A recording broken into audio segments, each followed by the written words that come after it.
Hi friends, welcome to Dharan Sundar kitchen. இன்றைக்கி வீடியோவில் நம்ம வாழைக்காய் வச்சு ஒரு சூப்பரான வறுவல் தாங்க ரெடி பண்ண போகிறோம். இந்த மாதிரி ட்ரை பண்ணுங்கள். அடிக்கடி உங்கள் வீட்டில் இதே மாதிரி இந்த சைட் டிஷ் செஞ்சு கொடுக்க சொல்லி கேட்பாங்க. வீட்டில் எல்லாரும் பாராட்டுற அளவுக்கு அவ்வளோ டேஸ்ட்டாக இருக்குங்க. இன்றைக்கி இந்த வாழைக்காய் வறுவல் செய்கிறதுக்கு நாம் ஒரு 3 வாழைக்காய் எடுத்துக்கலாம். அதை நல்லா வாஷ் பண்ணிவிட்டு இந்த மாதிரி தோல் சீவுறது இருக்கும்ல, அதை வச்சு நாம் தோல் சீவி எடுத்துக்கலாங்க. கொஞ்சம் கூட க்ரீன் இல்லாமல் நல்லா சுத்தமாக வெள்ளையாக இருக்கிற அளவுக்கு இதோட தோலெல்லாம் சீவி எடுத்துக்கலாம். தோலெல்லாம் எடுத்துகிட்டு இதை நம்ம தண்ணியில் போட்டுறணும், இல்லைன்னா கருத்து போயிடும். நாம் எடுத்த 3 வாழைக்காயுமே நல்லா தோலெல்லாம் சீவிட்டு தண்ணியில் போட்டு ஒரு வாட்டி வாஷ் பண்ணியாச்சுங்க. ஒரு வாழைக்காய் எடுத்து கட் பண்ணுற வரைக்கும் மற்ற 2 வாழைக்காய் தண்ணிக்குள்ளே தாங்க இருக்கணும். இப்போ நாம் ஒரு வாழைக்காய் எடுத்து இந்த மாதிரி பாதியாக கட் பண்ணிக்கலாங்க. பாதியாக கட் பண்ணிவிட்டு மறுபடியும் அதை பாதியாக கட் பண்ணணுங்க. இப்போ நம்ம இதை இந்த மாதிரி ஸ்லைஸ் பண்ணிக்கலாம். உங்களுக்கு வாழைக்காய் வறுவல் இந்த மாதிரி சைஸில் பண்ணிங்கன்னா ரொம்பவே பார்க்க அழகாகவும் இருக்கும், அது ஒரு டேஸ்ட்டாகவும் இருக்குங்க.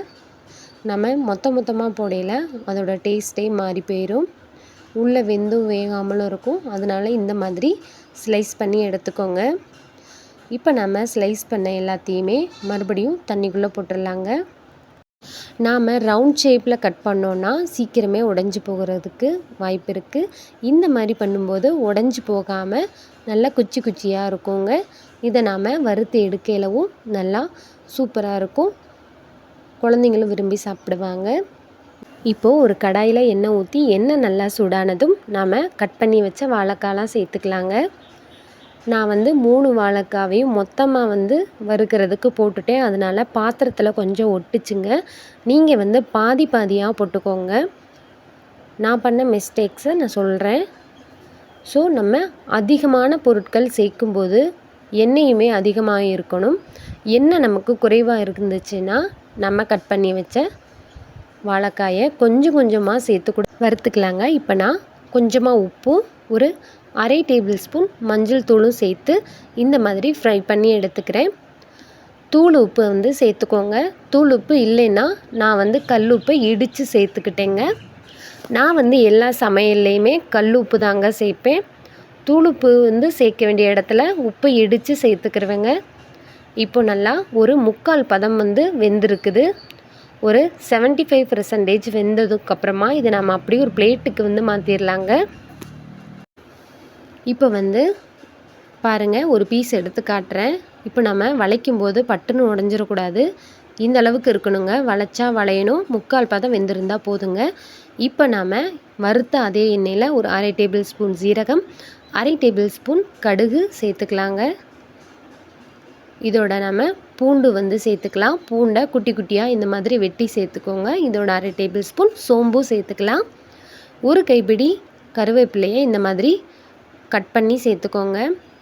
பல்லாரி வெங்காயம் 1 இருந்தால் இந்த அளவுக்கு பொடி பொடியாக கட் பண்ண முடியுமோ அந்த அளவுக்கு பொடி பொடியாக கட் பண்ணி அதையும் சேர்த்துக்கோங்க. பூண்டு கொஞ்சம் அதிகமாகவே சேர்த்துக்கலாங்க. நம்ம வாழைக்காய் சேர்க்குறோம்ல, அதனால் அது வாய்வு தான். அதனால் பூண்டு அதிகமாக சேர்த்துக்கிட்டிங்கன்னா கொஞ்சம் வாய்வு பிரச்சனை வராமல் இருக்குங்க. அதுக்காக தான் நம்ம பூண்டு சேர்த்துக்கிறோம்.